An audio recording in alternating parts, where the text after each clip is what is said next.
You're listening to Shoe In, covering the ins and outs of all things footwear, from sneakers to heels, loafers to slippers, and every type of shoe in between. Brought to you by the FDRA, the Footwear Industries Association focused on retail, trade, politics, and fashion, helping create and enhance conversations on all things footwear. Hey everybody, welcome back to the show. It has been well documented the challenges China is facing in their economy right now. We did get a reveal of how much trouble this week when Xi Jinping, the president of China, came over to meet with our president Biden in San Francisco. Matt, ahead of the meeting, what was really interesting to me was for the last 18 to 24 months, we've had Chinese media stirring up a fervor against the U.S., a lot of negative comments, a lot of negative stories about containment. Now, all of a sudden, the script has flipped so much 180 degrees where they're talking about cooperation and the need to work with each other, so much so that I read an article where they were analyzing social media accounts in China. And one Chinese person said, I've been on social media for 2 days and all of a sudden I come back and all of a sudden we're friends with America again. Like maybe Taylor, literally they said maybe Taylor Swift can come to a concert now. Like that's the flip we've had all of a sudden really fast, which tells me, and I'll get your assessment too, but it tells me that China's in worse shape than they're telling people. Like we know it. I mean, they even quit counting unemployment of young people, but to have the president come over almost unconditionally with no moving aircraft carriers or flights or no show of force, but showing up and trying to find cooperation tells me their economy is in really bad shape. Yeah, that's a great point. It's been fun to read the analysis, Andy, with the visit of Xi Jinping to the U.S. of just how the state-run media has totally flipped a switch. And I guess one of the benefits, if you can call it that, of having state-run media, there are not that many.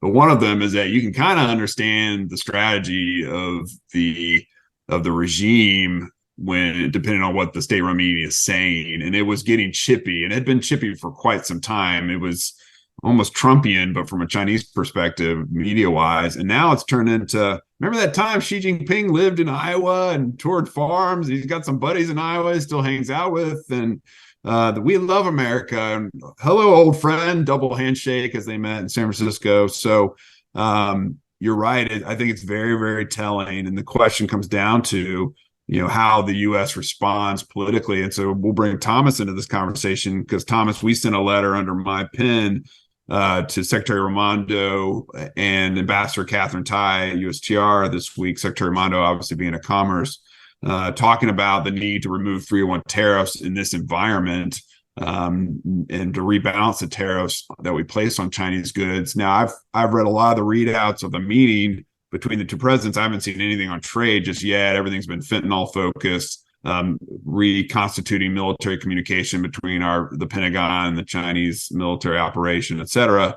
But give me your thoughts on kind of the timing as to why we were sending this letter at this moment as we head towards the end of the year. Well, there's really two separate things. There's the administration is currently conducting its review of all of the tariffs Trump put in place. So it's going through every single line, reviewing them. It has to do that under the 301 process. So that's going on. And we know that there's going to be an announcement on that before the end of the year. We've heard the fall. It's kind of getting into fall. So before the end of the year, the administration is going to announce something on that. One of the things that's been floated, and this has been floated before, is the idea of you raise tariffs in some areas, maybe on high-tech products, these really advanced manufacturing products in China, and you lower tariffs in other areas like consumer goods. So lessen the burden on U.S. consumers who pay the tariffs. But you can't just completely get rid of the tariffs. You ratchet up in other areas. So that's being talked about. We saw this as a real opportunity to say, that makes sense when it comes to footwear. Footwear has one of the highest tariff burdens of any product in the US.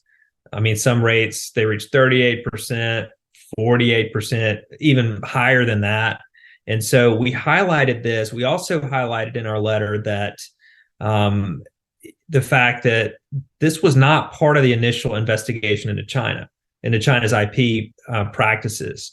That's not why the tariffs were imposed. They were imposed because of a back and forth escalation between the US and China. So it makes sense to reset it as part of this process. We sent the letter. It also did coincide with Biden's visit with Xi. I think what's really telling about that is the fact that trade was not a high priority of this meeting. There's a ton of issues. We can get into some of the issues they talked about, but trade was not really a big focus. And I think you can just see who was in the room for this meeting, the top officials from the Biden administration. He had the Treasury Secretary. He had the Commerce Secretary. He had the National Economic Council Director. The person that was not there was the trade rep. The USTR, the U.S. trade rep, did not attend the meeting. So clearly, they were not going to be talking much about trade. Yeah, it's not top of mind. And Andy, what I think is interesting is the fact that it seems like the Chinese politics are kind of taken care of for the time being on the China side, but they're super treacherous on the U.S. side. And so as much as it's great, I think the Chinese love us again, whatever. The fact of the matter is you have 535 members combined with the Senate and the House together who don't seem to have a lot of trust in China. And it's the one bipartisan issue in the city that we have that won't draw people to fisticuffs, which is like the going thing right now for some reason. So what do you think? How do you think the politics play out U.S. side relative to China if, let's say, the theory plays out that the Biden administration does eliminate tariffs on consumer goods and shift more over to like electric vehicles per se? How do you think that will play with members of Congress? I don't think it'll play well because I think everybody's been brainwashed to believe that China pays the tariffs. I mean, we constantly heard that. And in the midst of all those fights when the Trump tariffs were coming up, we were constantly getting bombarded. Every time he went on television, we were getting bombarded by average citizens emailing FDRA, complaining about the tariffs and how it was the Chinese paying it. So I think some of the narrative held. And I just think that the current situation in the world with the war in Israel, the war in Ukraine, you have conflicts popping up in the Balkans, you got conflicts popping. People don't see all this, but conflicts popping up between India and China and the Arundel Pradesh. You've got, a lot of tension in the South China Sea. You've got all these things. And so we need to be a little bit more meticulous and thoughtful about our policies and what battles we're going to look at fighting in the future. And I don't think it's a problem to approach China from an economic espionage standpoint.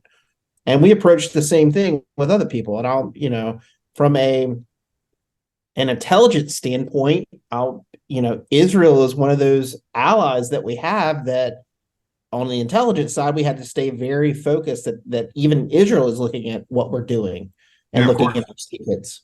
And so it's okay to have a fight over espionage, and it's okay to talk about, some tips here and there. It's a whole other thing to constantly lean into this bellicose idea that we're going to have a direct confrontation with China. So I think, and I don't think that's going to change in Congress because I don't think we have a lot of serious people in there trying to tone down it and focus it more on policy. Everything's being driven by politics, as you say. It's not actually policy that they're considering in the House, and policy doesn't play to the general populace anymore when it comes up. And we've got elections coming up, and you can't seem weak on China because it's been beat into our populace for so long that we have some irrevocable fight coming up that isn't. We don't have to get into this. This reminds me a lot of, if you look at any war, there are outs to those wars and somehow humanity goes into it. But I'm reading The Guns of August, which is a book that looks at the months before World War I and what led to that. And there were multiple off ramps, even up until the last day when Germany was mobilizing against France in World War One, to the point where the Kaiser was like, surely we can just stop this and have a negotiation. And the head general was like, it's in motion. You can't stop it. They hadn't even invaded Belgium yet. They could have stopped it. And simply they were like, the plans have been made. It's going to happen. We can't stop it. And that's what we have to be careful of. We can stop how things are going. Just look at China. They just did a 180. That's it's, if you think about it from their standpoint, they have a lot of pride, just like every great power does. But and obviously with their propaganda, they can shift and change how they want to. But that still takes a lot of oomph on their side, because the nationalism there is the same as it is here. It's been rising rapidly, and they've been defeating that. And all of a sudden have an about face and tell all those nationalists, like, no, we're going to try to figure this out. Like, don't keep foaming at the mouth in China. That should indicate something to us in the same way. Like, we should be mimicking that if we can. The question is, can we? Yeah, that's a good question. I mean, the foreign direct investment went negative in China for the first time since 1998.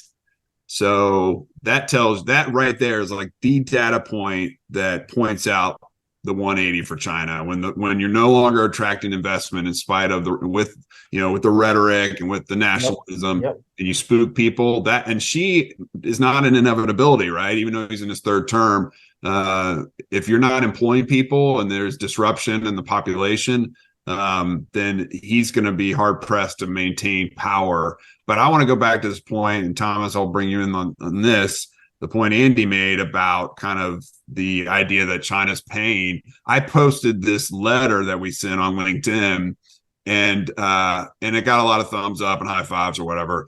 And then one guy, he didn't know what he was stepping into, because he basically accused me of being a lobbyist for Chinese manufacturing. So I kindly reminded him that I lobby for the American consumer, American footwear companies, et cetera. And then a plethora of retailers like laid into the guy about retail math on who actually pays the tariffs. And he was like, I don't think it's going to be passed along. He was backing down a little bit.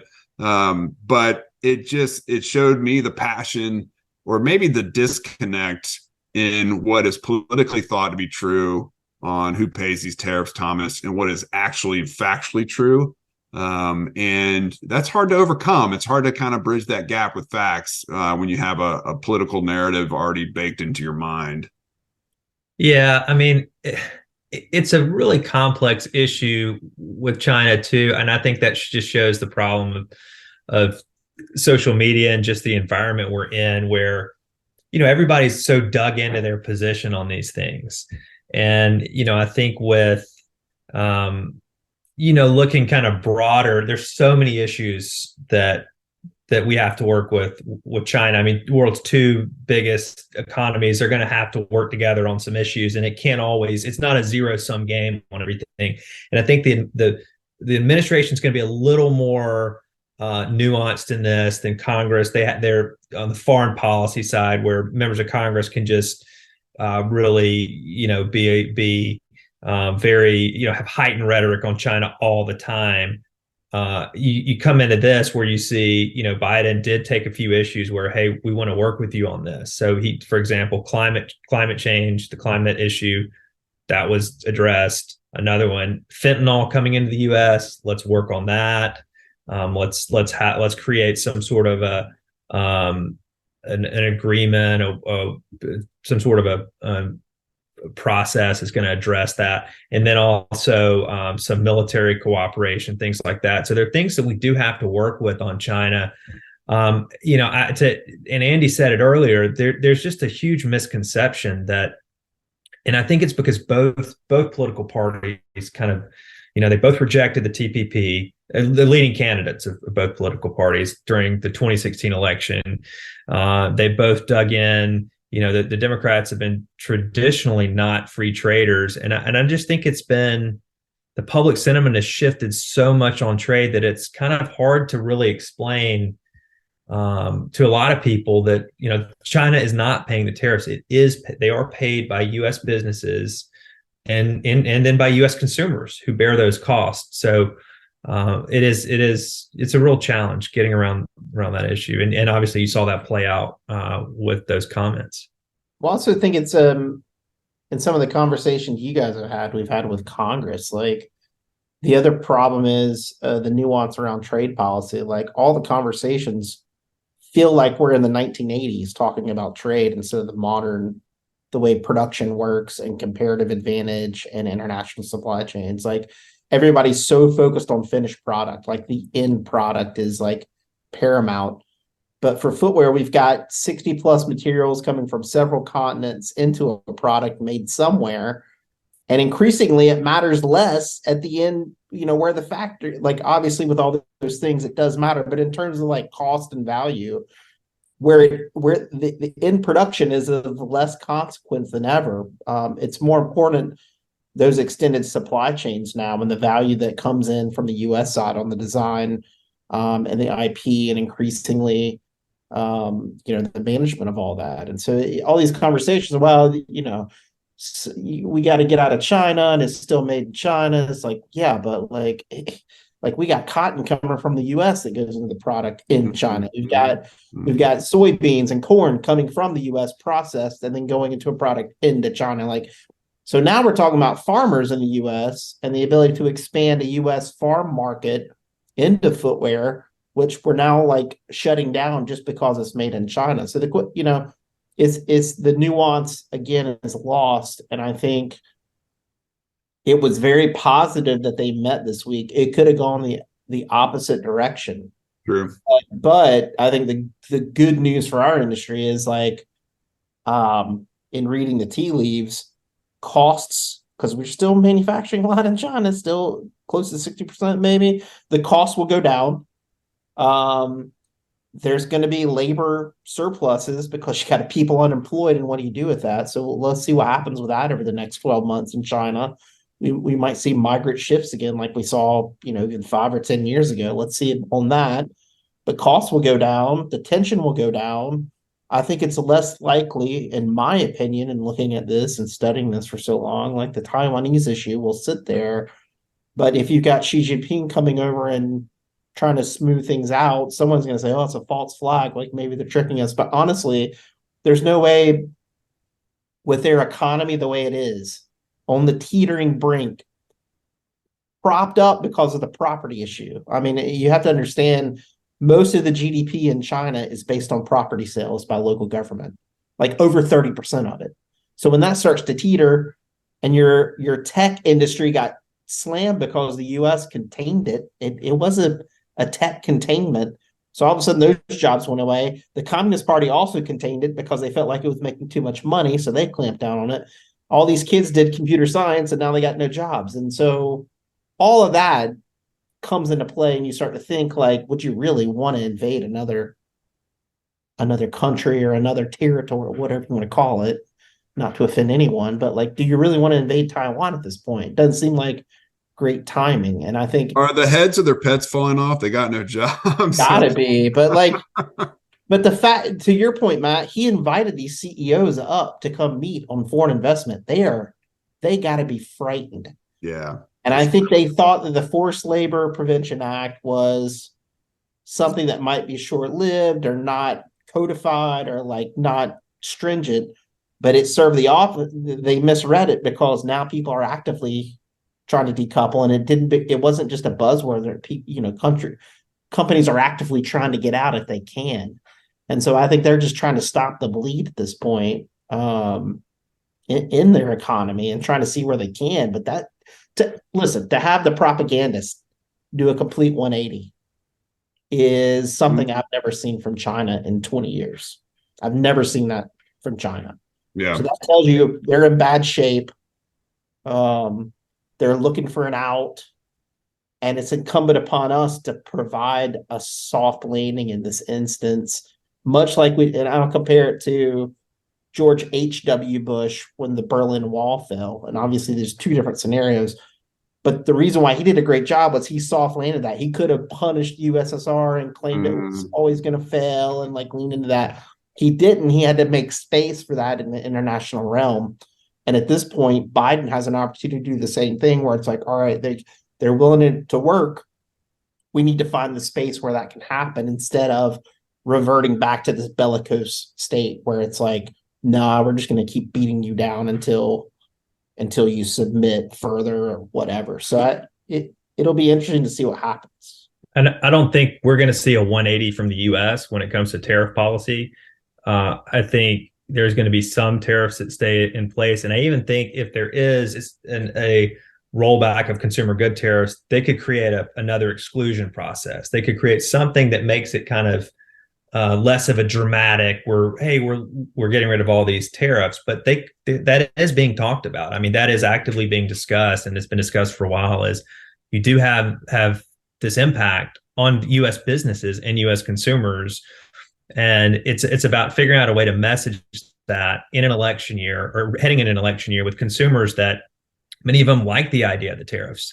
But there is real pain on the economy and the U.S. consumer and U.S. businesses. And how do you address that while staying tough on China, while messaging to the American consumer? That's what they got to figure out. I agree with that. And as we close out, Andy, my idea, because Black Friday is this Friday. This is dropping Thanksgiving week. They announced on Black Friday the elimination of duties on consumer goods to help tamp down inflation. Black Friday sale. Boom, done. That'd be huge, right? Because I mean, it would directly. I mean, I'm for that. I'll go with the priest plan. I'll pray for the priest plan to be enacted.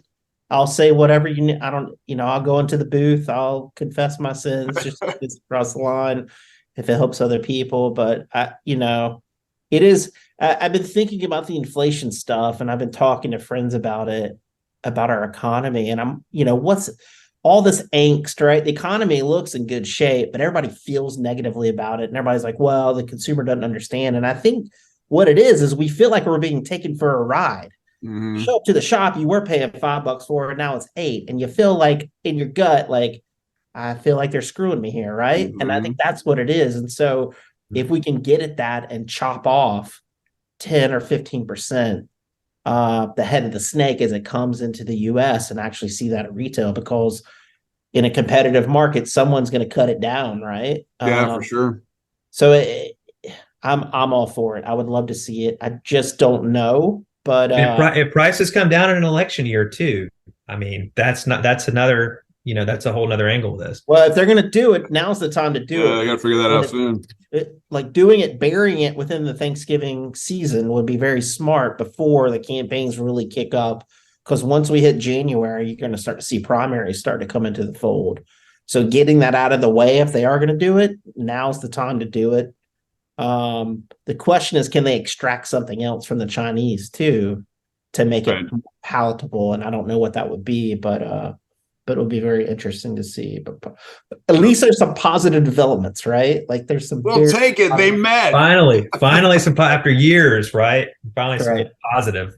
That's right. All they had to do was throw up the spy balloon to test the waters, and they got the winds correct. So now they're here. So, folks, thanks for listening to us banter about this. But it is hugely important to the U.S. and to our industry that we get this relationship correct. It's not going to be, it's not going to be a perfect friendship, but we're just trying not to become enemies, I think, at the end of the day, right? Like we can get through some situations and have disagreements and tiffs as long as it doesn't go to blows. So frenemies right now, hopefully no enemies later, and we'll see. But as always, shoeandshow.com has our full catalog and full list. We appreciate you listening. We got a new episode dropping next week. Stay close. We'll keep you informed about tariffs.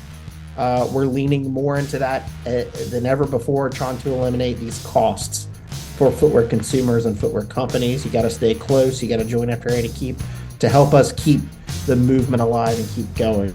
So with that, on behalf of Team FRA, thanks for listening, and Shoe In is out.